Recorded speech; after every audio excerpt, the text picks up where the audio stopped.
17% à 3 points. Oh là là là là. Non, les gars, honnêtement, là, Scoot Henderson, c'est un bust. C'est un bust. C'est un bust. Et je pense même pas qu'il va pouvoir relever la pensée. On va regarder cette vidéo de Scoot Henderson.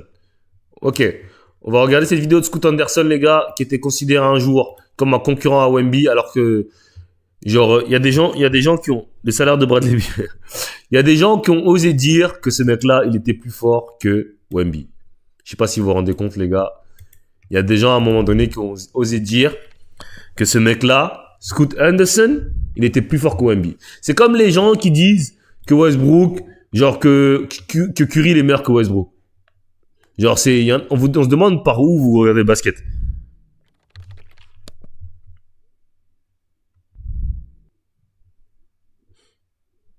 Portland pensait qu'il allait remplacer Lillard. Et maintenant, il starte même pas. Maintenant, il starte même pas. Bon, on va regarder sa vidéo. That freaky athletic guard drafted after Wemby that the world was saying might end up even better.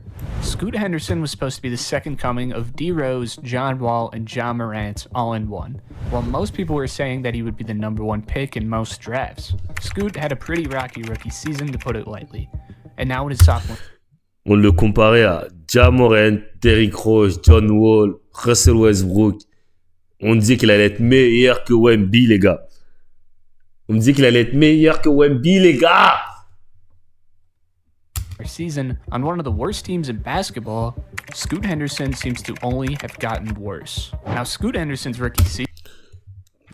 Saison rookie, 14 points, 5 assists, 3 rebonds. Ça va. Ça va, ça va. Season was kind of a shock to a lot of us. At 14 points and 5 assists with 3.4 turnovers on 38% from the field and 32% from 3. 38% au tir, 32% à 3 points.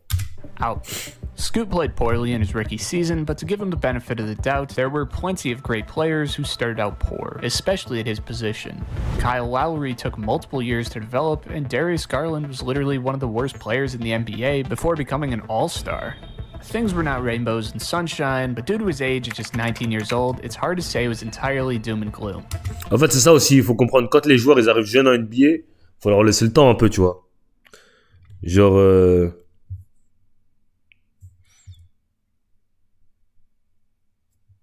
Curry est le seul élu, MVP élu à l'humanité dans l'histoire de la NBA. On en a rien à foutre. On en a rien à foutre, gros. C'est pas parce qu'il a fait ça qu'il est meilleur que LeBron qu'il est meilleur que Jokic. Scoot's production on the floor has not improved, but when taking a look at his season averages, it looks like the Scoot Henderson problem has only gotten worse. Not only are his averages of 11 and 5 on 39% and 31% shooting splits not an improvement from what was the most En fait, c'est ses pourcentages au tir. En fait, tu sais, quand t'as un arrière en NBA qui sait pas shooter, comme Kylian Hayes, tout ça, genre, tu vas pas réussir, genre. Genre, quand t'as un arrière en NBA, il faut savoir shooter. Si tu sais pas shooter, tu vas avoir des problèmes. Disappointing rookie campaign last year, but Scoot has statistically regressed as a player. The stats point to a major red flag in that the holes in his game were bigger than we initially believed and are not getting any better. When you take a deeper look at Scoot, this thing becomes even worse. What in the world is going on? Well, the only way to begin with Scoot's developmental issues is where I believe the troubles really began. Henderson made a groundbreaking move by joining the G League Ignite at just 17 years old. Le seul mec qui a eu du succès en sortant de G League Ignite, c'est Jalen Green. Sinon, Isaiah Todd. Ah non, Kuminga aussi. Kuminga, il était en G-League, ouais. Kuminga, Jalen Green. Scoot Henderson, c'était bust. Matas Bouzelis, il joue pas. Il y a eu qui encore? Je sais plus après, il y a eu qui. Established in 2020, the Ignite program was designed as an alternative path to the NBA, focusing on player development and exposure while getting kids paid in the meantime instead of attending college. However, its success rate... Et en plus, ils ont enlevé la G-League Ignite, ça n'existe plus maintenant. ...has been mixed at best, with previous prospects like Jonathan Kuminga and Jalen Green being their bright spots, while being criminally underdeveloped for the NBA. Kuminga, while talented, is yet to realize his full potential. Now, Jalen Green, despite being extremely fucking talented, has plateaued as a player statistically, and is, in my opinion, kind of a nuisance in the NBA. I mean, this guy kind of just pisses me off, and it isn't just Jalen Green. There's a number of these guys. The high scoring average, low efficiency, low assist to turnover, bad defensive guard. Green's game, similar to Scoot, was underdeveloped upon... Curry m'a rien fait, c'est les fans de Curry qui m'énervent. C'est pas Curry en lui-même, c'est les fans de Curry. En fait, Curry, quand il taffe, Quand Curry gagne des championships, vous vous félicitez, vous voulez faire croire que KD sert à rien, qu'il avait pas de super team. Et quand il perd, vous voulez faire croire que c'est la faute des autres. Genre, c'est jamais de la faute de Curry. C'est ça qui me fait rire. NBA, and as we sit right now, is having trouble picking up steam. Scoot's time in the G League was a mixed bag. In his first year, he averaged 14 points per game, earning praise for his athleticism and explosiveness. Yet, deeper analysis on just the surface level revealed concerning holes in his game. His shooting was super ass, with a 3-point percentage of just 17.7% or 4 for 17% à 3 points. Oh là là là là là. 17% à 3 points. Et alors qu'en G-League, il est à 47% à 3 points. Comment c'est possible? En plus, il prend que 2 tirs à 3 points par match. 23 for the season, and his assist-to-turnover ratio of under 1.5 highlighted questionable decision-making, although Ah, mais c'était après 15 matchs. typical for a 11 young matchs. guy like this. The following season saw some improvement as Henderson's scoring rose to 17 points per game, but the underlying issues Les frères Thompson, ouais, mais les frères Thompson, les gars, c'est des défenseurs d'élite et surtout, ils sont grands. Donc, ça, ils ont pas de shoot, mais ça gêne moins que lui, tu vois. remained. His skill set was still largely unpolished, and his numbers reflected more of a continuation than significant growth. The G League is just bad basketball, period. This isn't about playing at a system and developing, this is just about getting yours. These are just old guys on the cusp of millions. They would take a spot in the league over any G League awards or wins. Basically playing AAU ball instead of going to college. Scoot fucked up his development, to tell you like it is. The G League Ignite was a shitty idea with good intentions that left a number of players' games hindered from their involvement, and Scoot's playmaking and decision-making at a fast pace were affected by it. Regardless, Scoot had done enough to build a world of hype around himself. Based on mostly just a few highlights of him dunking on G-Leaguers, Scoot had quite a bit of hype surrounding him. Les achets, je pense que le jeu va trop vite. Marketed Non. as John Morant level athleticism Ouais, would translate incredibly well to the defensive side of the ball.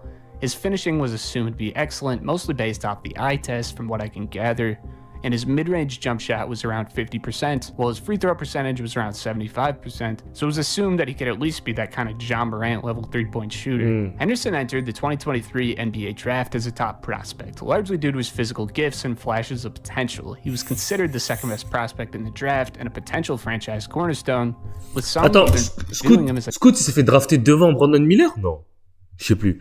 a dark horse to emerge as the best player in the class. However, under the radar, questions about his readiness persisted, as his limited experience and the lack of a polished game, having balled out in adult AAU for 2 years, gave him some added risk.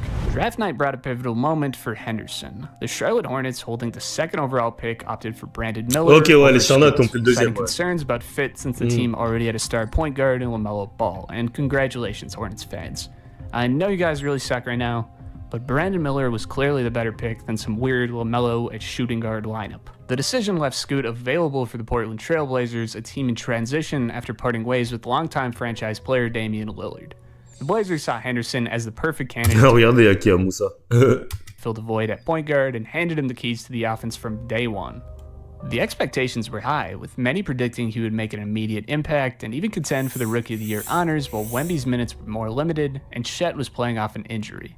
Unfortunately, Henderson's NBA debut was far from the dream start many envisioned. His first 2 quarters in the league were scoreless, setting the tone for a rough start to his rookie campaign. Over his first 5 games, he averaged just 8.8 points per game on an Putain, abysmal c'est shooting une split dinguerie. of 35% and 2 Scoot, c'est le Westbrook de Kuzma. Qu'est-ce que tu dis là? C'est le Westbrook de Kuzma. Je for comprends rien. 21 behind the arc. Ça veut rien dire ce que t'as His dit. turnover ratio was a troubling 1-to-1. Non, Miller, c'est 1000 fois. Non, les gars, honnêtement, là, Scoot Henderson, c'est un bust. C'est un bust. C'est un bust. Et je pense même pas qu'il va pouvoir relever la pente, les gars. And he struggled defensively while racking up fouls. To make matters worse, he En suffered fait, je pense que quand tu sais pas shooter, c'est chaud la NBA maintenant. Quand t'as un meneur qui sait pas shooter, c'est quasiment mort. a right ankle injury that sidelined him for several games. These struggles exposed significant gaps in his game and raised questions about the scouting process that had labeled him as NBA ready. Now, what was one of the most glaring issues has been Scoot's finishing ability, which was touted as a strength during his pre-draft evaluations. In the NBA, however, he has struggled to adapt to the increased size and athleticism of defenders, converting just 50 En fait, c'est comme quand tu passes de la proie. C'est comme quand tu passes de la proie à. Quand tu passes de la proie à la NBA, c'est que déjà, les mecs sont plus athlétiques, ils sautent plus haut, ils courent plus vite, ils ont plus de jump. Donc, c'est mort. Donc, ouais, non, Scoot, c'est un bust.